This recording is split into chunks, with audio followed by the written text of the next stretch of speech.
Hai teman-teman, aku Fahmi. Hari ini aku ingin baca bab 1 yang bertajuk Harus Menerima dari novel Dinikahkan Karena Hutang. Kalian bisa membaca novel ini secara penuh di Story On. Untuk lebih cerita menarik, jangan lupa di subscribe. Seperti apa yang kalian janjikan kepadaku, kita akan melangsungkan pernikahan antara Irin dan Davin. Secepatnya akan lebih baik. Perkataan itu seketika meluluh lantah perasaanku. Aku baru saja lulus dari SMA. Sekarang pun tanganku memegang ijazah yang akan kuperlihatkan kepada orang tua. Nilainya sangat bagus. Padahal aku sangat berantusias dan berharap mereka akan bahagia serta memuji keberhasilanku. Namun ternyata aku harus mendengarkan kenyataan yang sangat pahit. Kenapa secepat itu mereka menjodohku dengan laki-laki yang tak ku kenal? Maaf kalau saya lancang. Saya tidak setuju dengan pernikahan ini. Aku masuk rumah begitu saja tanpa permisi dan menolak mentah-mentah perjodohan ini. Bagaimanapun, aku harus melakukan pembelaan ini tentang masa depanku, bukan masa depan mereka. Kenapa seenaknya sendiri memutuskannya tanpa bertanya pendapatku? Irin, sudah pulang? Ayo sini duduk dulu. Mama Rita bangkit dari duduknya dan menghampiriku untuk menuruti perkataannya. Ia adalah mama sambungku. Papa menikah lagi saat mamaku meninggal dunia. Saat itu usiaku masih 7 tahun. Mama Rita membawa anak perempuan hasil pernikahannya terdahulu ke dalam rumah ini. Aku pikir kami akan menjadi saudara yang baik mengingat usianya tidak terlampau jauh dariku. Usianya 3 tahun lebih tua. Pada kenyataannya mereka selalu berbuat semena-mena kepadaku. Papa pun sama. Ia selalu menuruti permintaan istri barunya dan anak tirinya itu. Urusan saya di sini sudah selesai. Kalian harus mempersiapkan segalanya. Saya pamit untuk pulang. Aku saja masih berdiam dan belum mengutarakan apa yang ada di dalam hati. Namun, orang itu justru akan pergi dari rumah ini. Apa memang takdirku seperti ini? Maaf, Om. Saya tidak mau menikah dengan anak Om. Aku nekat saat mengatakannya. Irin, Mama Rita manggilku penuh penekanan. Matanya pun membelak. Aku tak peduli, ini masa depanku. Aku berhak memilihnya. Orang itu justru berhenti di depanku dan bibirnya membisikkan sesuatu. Aku tercengang saat mendengarnya dan cukup membungkam mulutku. Ia pun meninggalku sambil tersenyum. Irin, seharusnya kamu tidak boleh berkata seperti itu kepada Pak Dharma. Beliau orang yang sangat baik dan berjasa untuk kita. Saat papamu kesulitan uang, beliaulah yang mau membantu kita. Meski papamu itu hanya bekerja di restorannya, Pak Dharma tetap mau memberikan hutang dan membantu keluarga kita.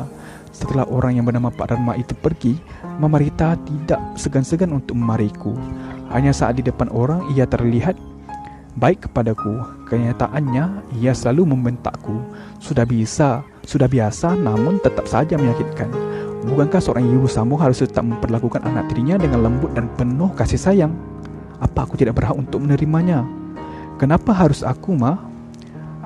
Ada Mbak Tisa, usianya lebih dewasa dari aku, Ma. Aku baru lulus SMA. Masa depanku masih panjang. Nilaiku juga bagus kok.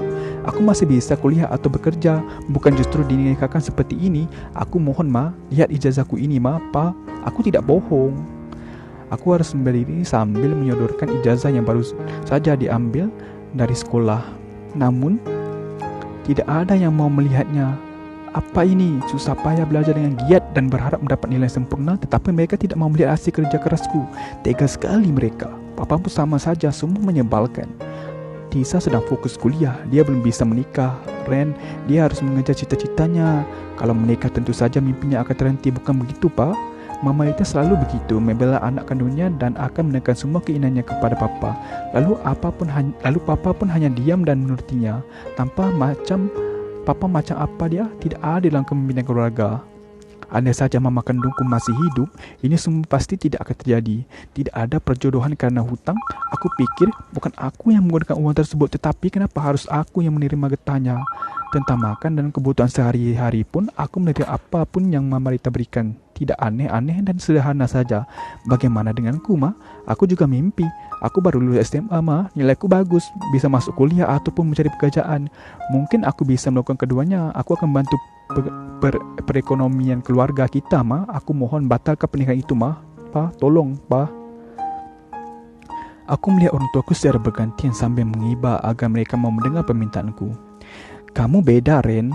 Jauh dari Tisa. Dia punya masa depan yang cerah. Beda denganmu. Sudah terima saja. Ini memang garis hidupmu. Seharusnya kamu berterima kasih kepada mama karena ada keluarga kaya yang akan menikahimu. Hidupmu pasti akan bahagia. Tidak merepotkan mama lagi di sini. Kalimat terakhir itu diucapkan sangat lirih. Namun telingaku masih bisa menangkapnya. Kenapa mama selalu pilih kasih? Papa juga enggak pernah membela aku. Aku juga anak kalian. Aku anak kandung papa. Apa salahnya kalau aku ingin melanjutkan kuliah seperti Mbak Tisa? Kita punya kesempatan yang sama, Ma. Kalau memang aku akan bahagia dengan laki-laki itu, kenapa Mama tidak miru Mbak Tisa saja yang menikah? Mama bahagia kan kalau anak sendiri akan bahagia saat menikah dengan orang kaya? Aku yang penurut kini menjadi pintar berkelit. Jika permasalahan lain, mungkin aku masih bisa menerimanya. Tetapi ini tentang pernikahan. Aku tidak bisa hidup dengan laki-laki yang tak ku kenal. Apalagi usiaku baru 18 tahun. Aku ingin menikmati masa mudaku sementara juga dalam masalah rumah tangga. Aku tidak siap. Iren, sekarang kamu berani mata ya? Tisa itu wanita normal, berbeda denganmu. Jangan berharap bisa memposisikan dirimu seperti Tisa. Kamu harus sadar diri, turuti kata mama dan papa. Jangan jadi anak durhaka. Kamu pasti akan susah mendapatkan jodoh kalau bukan seperti ini caranya. Seharusnya kamu bersyukur. Tiba-tiba hatiku mendesis saat mama berita kembali mengenalku tentang kejadian mengerikan itu dan menganggapku tidak sepadan dengan Mbak Tisa. Dia memandangku rendah karena kejadian beberapa tahun silam. Itu juga alasanku menolak pernikahan ini. Ada trauma sendiri saat bersentuhan dengan laki-laki selain papa dan orang terdekat. Meski sekadar bersalaman sudah membuatku berkeringat dingin. Aku tidak masuk jadi anak durhaka, Ma. Mama tahu sendiri, aku ni ada trauma dengan laki-laki. Tapi kenapa mama menyuruhku untuk menebus hutang kalian dan menikah dengan laki-laki yang tak aku kenal? Bukan mama dan Mbak Tisa yang menggunakan uang itu untuk berfoya-foya. Kenapa semua getah dilemparkan kepada aku? Ini tidak adil, Ma. Plak! Tangan kanan Mama Rita mendarat di pipiku. Tak kusangka rasa sakit ini semakin ditambah dengan pedih bekas tamparan. Apa Mama Tiri memang sekejam ini? Papa pun hanya diam saja. Mungkin rasa sayang sudah hilang dan tidak mengaku sebagai anaknya lagi. Seminggu lagi kamu sudah harus menikah.